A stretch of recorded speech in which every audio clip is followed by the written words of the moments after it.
Dieu a placé le Seigneur Jésus devant nous afin que nous le suivions. Dieu dans sa parole nous dit, considérez en effet que celui qui a supporté contre sa personne une telle opposition de la part des pécheurs, afin que vous ne vous lassiez point l'âme découragée. Hébreux 12:3. Nous devons considérer attentivement un point après l'autre, comment notre Seigneur a enduré les reproches, l'oppression, les mauvais traitements, l'abandon, la moquerie, la crucifixion. Il y a bien entendu un aspect humain dans la croix.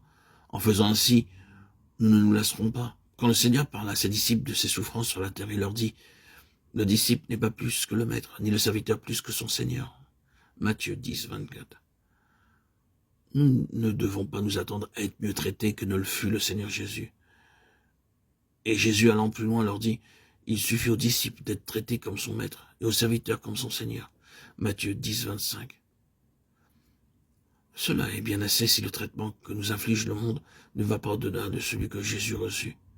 Car s'ils ont appelé le maître de la maison Belzéboul, à combien plus forte raison appelleront-ils ainsi les gens de sa maison?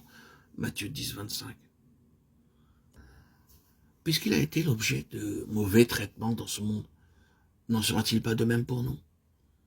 Si nous considérons ces choses, nous ne serons pas lassés lorsque nous souffrirons la honte et l'opposition.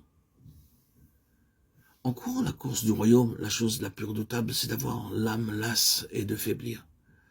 L'âme est cette partie de notre être qui comprend les sentiments, l'intelligence et la volonté. Quand l'âme se lasse et faiblit, elle perd sa force. Sa volonté perd de sa vitalité, ses sentiments se refroidissent et son intelligence se paralyse. Les choses n'ont plus de substance. Nous les laissons aller à la dérive. Et la question de la couronne à venir est remise entre les mains du destin. Une des grandes tentations dans la course, c'est de nous relâcher et de ne plus courir avec ardeur pour remporter la céleste couronne.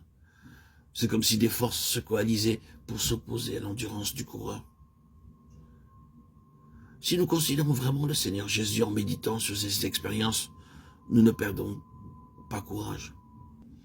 Rappelons-nous ce qui fut déclaré au sujet de Gédéon et de ses 300 hommes. Fatigués, mais poursuivant toujours. Juge 8:4. Quoique fatigués, nous devons malgré tout courir. Puissons-nous être des coureurs qui iront jusqu'au bout de la course. Même si pendant la course nous sommes blessés en ayant souffert de la part des hommes l'opposition, l'incompréhension et le rejet, nous devons fortifier notre esprit et persévérer en courant pour le Seigneur Jésus. Dans une course, quel est celui des coureurs que les hommes applaudiront le plus?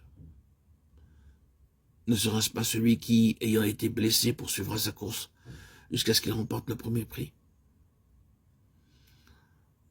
C'est pourquoi que nous soyons blessés, souffrants ou paraissant être battus, cela ne doit pas être un problème. Il est encore temps pour nous de nous relever et de courir. Souvenons-nous que rien n'est décidé tant que nous sommes sur la route. Ce n'est qu'à la fin de la course que le verdict sera prononcé.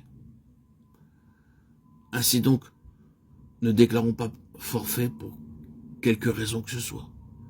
Ne nous lassons pas et ne soyons pas défaillants. Bien au contraire, nous devons regarder au-delà, vers Jésus, l'auteur et le consommateur de notre foi, et courons jusqu'au terme la course qui est devant nous.